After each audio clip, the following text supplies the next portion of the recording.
గణతంత్ర వేడుకల వేళ భారీ ఉగ్రదాడికి ఉగ్రవాదులు ప్లాన్ చేసినట్లుగా తెలుస్తోంది. దేశవ్యాప్తంగా హై అలర్ట్ ప్రకటించింది కేంద్రం. రిపబ్లిక్ డే వేడుకలకు ముందు దేశవ్యాప్తంగా భద్రతా వ్యవస్థ అలర్ట్ అయింది. బంగ్లాదేశ్కు చెందిన ఉగ్రవాద నెట్వర్క్లు, ఖలిస్తానీ తీవ్రవాద సంస్థలు కలిసి భారత్లో దాడులకు కుట్ర పన్నుతున్నట్లుగా హెచ్చరికలు చేస్తోంది కేంద్రం. ఇంటెలిజెన్స్ వర్గాలకు కీలక సమాచారం అందినట్లుగా తెలుస్తోంది. ఢిల్లీతో పాటు కొన్ని కీలక నగరాలను లక్ష్యంగా చేసుకొని కుట్రలు సాగుతున్నాయని భద్రతా సంస్థలు అనుమానం వ్యక్తం చేస్తున్నాయి. రద్దీగా ఉన్న ప్రదేశాలపై ప్రత్యేక నిఘా ఏర్పాటు చేస్తున్నారు. రిపబ్లిక్ డే వేడుకలు పూర్తయ్యే వరకు ఢిల్లీ పరిధిలో నో ఫ్లై జోన్ అమల్లోకి వస్తుంది. దీనికి సంబంధించి మరిన్ని అప్డేట్స్ మా కరెస్పాండెంట్ సతీష్ అందిస్తారు. సతీష్, ఇంటెలిజెన్స్ వర్గాల సమాచారం మేరకు ఒక పెద్ద ఉగ్రదాడికి భారత్లో ప్లాన్ చేస్తున్నట్లుగా తెలుస్తోంది. ఏంటి దీనికి సంబంధించి అప్డేట్స్? ఏ విధంగా దీనికి సంబంధించినటువంటి భద్రతా చర్యల విషయంలో కేంద్రం అప్రమత్తమైంది? ముఖ్యంగా ఇంటెలిజెంట్ వర్గాలకు సంబంధించి కూడా పెద్ద ఎత్తున ఒక్కసారిగా భారతదేశం అంతా కూడా, ఢిల్లీతో పాటు అటు భారతదేశం అంతా కూడా ఒక్కసారిగా అలర్ట్ అయింది. దానికి సంబంధించి ఇప్పటికే అంటే అంత శాంతియుతంగా ఉన్నటువంటి భారతదేశంలో ఒక్కసారిగా కొన్ని ఫైల్స్, ఏదైతే ఇంటెలిజెన్స్ వర్గాలకి వచ్చినటువంటి ఫైల్స్, ఆ రిపోర్ట్ కనుక చూస్తే అధికారులు అందరూ కూడా ఒక్కసారిగా షాక్ అయ్యారు. సో ఇదే నేపథ్యంలో ఆ ఫైల్స్ చూసినప్పుడు ముఖ్యంగా అంటే పాకిస్తాన్ నుంచి ఇప్పటికే ఐఎస్ఐ సంబంధించినటువంటి ఉగ్రవాదులు ఎవరైతే ఉన్నారో వాళ్ళ నుంచి ఏమైనా థ్రెట్స్ ఉన్నాయేమో, అంటే వాళ్ళు ఏదైతే ఈ ఆపరేషన్ సింధూర్ లో భాగంగా ఎదురుదాడికి దిగే అవకాశం ఉంది అనుకున్నారు. కానీ కొత్తగా కొన్ని వేరే ఉగ్ర సంస్థలు, ఏదైతే ఆ బంగ్లాదేశ్ కు సంబంధించినటువంటి ఉగ్రముఖలు కావచ్చు, ఖలిస్తానీకి సంబంధించినటువంటి ఉగ్ర సంస్థలు కావచ్చు, వీళ్ళిద్దరూ కలిసి ఒకేసారి ఏదైతే రిపబ్లిక్ డే సందర్భంగా మొత్తం దేశంలోకి చొరబడి, సో ఢిల్లీ ఎర్రకోట దగ్గర పెద్ద ఎత్తున ఈ రిపబ్లిక్ డే రోజు పెద్ద ఎత్తున, అలాగే దేశవ్యాప్తంగా కూడా మొత్తం కూడా ఈ పండుగ జరుపుతారు. కాబట్టి ఢిల్లీలో ఏదైతే ఎర్రకోట దగ్గర మొత్తం కూడా ఈ బాంబులు కావచ్చు, వేరే మొత్తం దీనికి సంబంధించిన నెట్వర్క్ అంతా వాళ్ళు ఇప్పటికే సమకూర్చుకున్నట్లు కూడా తెలుస్తా ఉంది. సో ఇదంతా తెలిసిన ఈ ఇంటెలిజెన్స్ సంబంధించినటువంటి డిపార్ట్మెంట్ ఒక్కసారిగా షాక్ అయ్యారు. ఇప్పటికే వాళ్ళు అంటే గత దాడుల నేపథ్యంలో కూడా భద్రతా వర్గాలు మొత్తం ఈ వీటికి సంబంధించి కూడా ఒకవైపు వీళ్ళంతా కూడా పాకిస్తాన్ వైపు ఎక్కిపెట్టి చూశారు. పాకిస్తాన్ నుంచి ఏమైనా దాడులు ఉంటాయి, ఎందుకంటే ఆపరేషన్ సింధూర్ తర్వాత పెద్ద ఎత్తున రివెంజ్ తీసుకునే అవకాశాలు ఉంటాయి. కాబట్టి ఇంటెలిజెన్స్ డిపార్ట్మెంట్ అదే మొత్తం కూడా ఏదైతే అన్ని వాయుసేన కావచ్చు, అలాగే జలసేన కావచ్చు, మన ఏదైతే ఆర్మీ సేన కావచ్చు, మొత్తం కూడా ఇటువైపు పెట్టారు. కానీ ఈ నేపథ్యంలోనే ఇక్కడ నుంచి బంగ్లాదేశ్ నుంచి అలాగే ఈ ఖలిస్తానీ నుంచి వీళ్ళిద్దరు కలిసి సో పెద్ద దాడులకు కుట్ర పన్నడం, భారతదేశాన్ని అతలాకుతలం చేసే ప్రయత్నం అయితే చేస్తా ఉన్నారు. అలాగే ముఖ్యంగా ఇవన్నిటిని కూడా ఇప్పటికే వాళ్ళు పెద్ద ఎత్తున ఇక్కడ లోకల్ గా ఉన్నటువంటి గ్యాంగ్స్టర్స్ కావచ్చు, ఇక్కడ లోకల్ గా ఉన్నటువంటి నేరస్తులు అందరినీ వాళ్ళు ట్రాప్ చేసి వాళ్ళ దగ్గర, గతంలో ఎర్రకోట వద్ద జరిగినటువంటి కారు బాంబు పేలుడుకు సంబంధించిన తర్వాత కూడా హై అలర్ట్ అయితే దేశంలో కొనసాగుతున్నటువంటి పరిస్థితి ఉంది.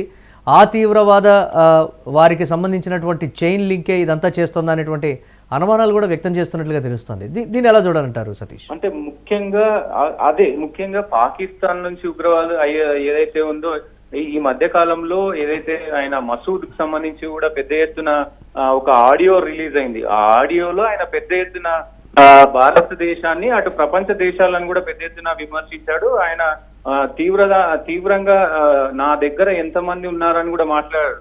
దాదాపు 1000, అంటే నా దగ్గర ఎంతమంది ఉన్నారో చెబితే దేశాలన్నీ కూడా ఒక్కసారిగా నిబ్బరపోతాయి. నా దగ్గర పెద్ద ఎత్తున అంటే దాడికి పాల్పడడానికి, అలాగే నేను ఏది చెప్తే అది చేయడానికి సిద్ధంగా ఉన్నారు. సో కేవలం నా ఒక్క మాట కోసమే వాళ్ళు వెయిట్ చేస్తా ఉన్నారు. సో అంటే సంచలన కామెంట్స్ అయితే చేసిన పరిస్థితి ఉంది. సో ఇక్కడ కుట్ర పన్నుతారు అనేది కూడా ఈ జనవరి 26 కి సంబంధించి కూడా పెద్ద ఎత్తున వినపడింది మాట. వీళ్ళందరూ కూడా పాకిస్తాన్ నుంచి మనకి ఏదైనా థ్రెట్ ఉండొచ్చు, దాన్ని సమర్థవంతంగా మనం ఎదుర్కోవాలి. మొత్తం కూడా ఏదైతే ఈ భద్రతకు సంబంధించి అటు వాయుసేన కావచ్చు, నేవీ సేన కావచ్చు, మొత్తం ఆర్మీ సేన కావచ్చు, ఎన్ఐఏ కావచ్చు, మొత్తం అన్ని బిఎస్ఎఫ్ కావచ్చు, మొత్తం కూడా అన్ని సంస్థలు కూడా ఒక్కసారి అటు ఫోకస్ చేసినది. కానీ ఇది సైలెంట్ గా అంటే ఏ రాష్ట్రాలని ప్రధానంగా ఇప్పుడు ప్రస్తుతం అలర్ట్ చేసినట్టుగా తెలుస్తోంది? అంటే ఒక ఢిల్లీ మాత్రమేనా, లేకపోతే దక్షిణ భారతదేశం, ఉత్తర భారతదేశం, దేశవ్యాప్తంగా ఇటువంటి పరిస్థితులు ఉన్నాయి? అటు మసూద్ హెచ్చరికలు కావచ్చు, ఇటు బంగ్లాదేశ్ ఉగ్రవాద నెట్వర్క్లు, అలాగే ఖలిస్తానీ తీవ్రవాద సంస్థలు అన్నీ కూడా దేశం మీద ఒకే సమయంలో ఎక్కుపెట్టాయి అనేటువంటి ఒక భయంకరమైనటువంటి విషయం కూడా వెలుగు చూస్తున్నటువంటి సిచ్యువేషన్. దీన్ని ఎలా చూడాలంటారు సతీష్?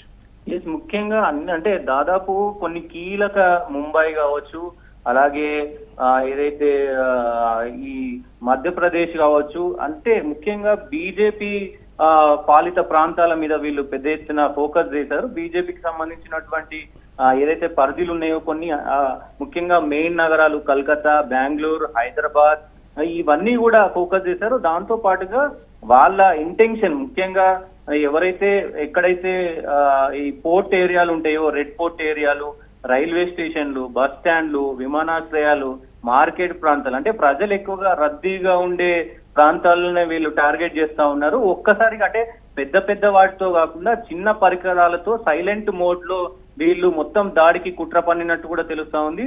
అంటే ఎవరికి ఇది కనిపెట్టలేకుండా, అంటే సైలెంట్ మోడ్ లో మామూలుగా ఉగ్రవాదులు బయట నుంచి వచ్చినప్పుడు పెద్ద పెద్ద AK-47లు కావచ్చు, ఇంకా పెద్ద పెద్ద మారునాయుధాలతో వచ్చి ఒక్కసారిగా విరుచుకు పడతారు. అలా కాకుండా సైలెంట్ మోడ్ లో దీన్ని అంతా కూడా వాళ్ళు పకడ్బందీగా ప్లాన్ చేసుకున్నట్టు తెలుస్తా ఉంది. చాలా రాష్ట్రాల్లో కూడా ఇప్పటికే హై అలర్ట్ విధించారు. ఇప్పటికీ అప్రమత్తమైన పరిస్థితి అయితే ఉంది. ఏదేమైనప్పటికీ భద్రతా దృష్ట్యా ఇప్పటికే చాలా పటిష్టంగా ఉన్నటువంటి భారతదేశం నిఘా వర్గాలు కూడా ఇప్పటికీ ఈ ప్లాన్ ఒక్కసారిగా ఈ బంగ్లాదేశ్ సంబంధించినటువంటి, ఖలిస్తాన్ కి సంబంధించినటువంటి ఈ ప్లాన్ ను చూసి ఒక్కసారిగా షాక్ అయ్యారు. ఎందుకంటే అంతా ఫోకస్ మీద, అంటే పాకిస్తాన్ మీద ఫోకస్ పెట్టినప్పటికీ ఇక్కడ ముఖ్యంగా NIA కూడా ఇలా కీలక ఆధారాలు అయితే ఇప్పటికే సేకరించింది. వాళ్ళని ఎలాగైనా కట్టడి చేయాలనే పనిలో పడ్డారు. దేశ వ్యాప్తంగా కూడా మొత్తం హై అలర్ట్ విధించారు. ముఖ్య నగరాలైనటువంటి అన్ని ప్లేసెస్ లో కూడా ముంబై కావచ్చు, హైదరాబాద్ కావచ్చు, కల్కత్తా కావచ్చు, బెంగళూరు కావచ్చు, ఢిల్లీ కావచ్చు, మొత్తం ప్రధాన నగరాలైనటువంటి నిత్యం రద్దీగా ఉండే అటువంటి ప్లేసులు అన్ని కూడా రెడ్ అలర్ట్ జారీ చేసిన పరిస్థితులు అయితే ఉన్నాయి. ఇది ఇప్పుడే కాదు, దాదాపు ఈ జనవరి మొత్తం కూడా ఇది అమల్లోకి వస్తుంది. అక్కడ ఢిల్లీలో అయితే ఇప్పటికే నో ఫ్లై జోన్, అంటే ఈ ఉగ్ర సంస్థ దాడికి నేపథ్యంలో అక్కడ వాళ్ళు నో ఫ్లై జోన్ గా ప్రకటించారు. అది ఎప్పటి వరకు జనవరి 26 తర్వాత కూడా ఈ నో ఫ్లై జోన్ అనేది ఉంటుంది.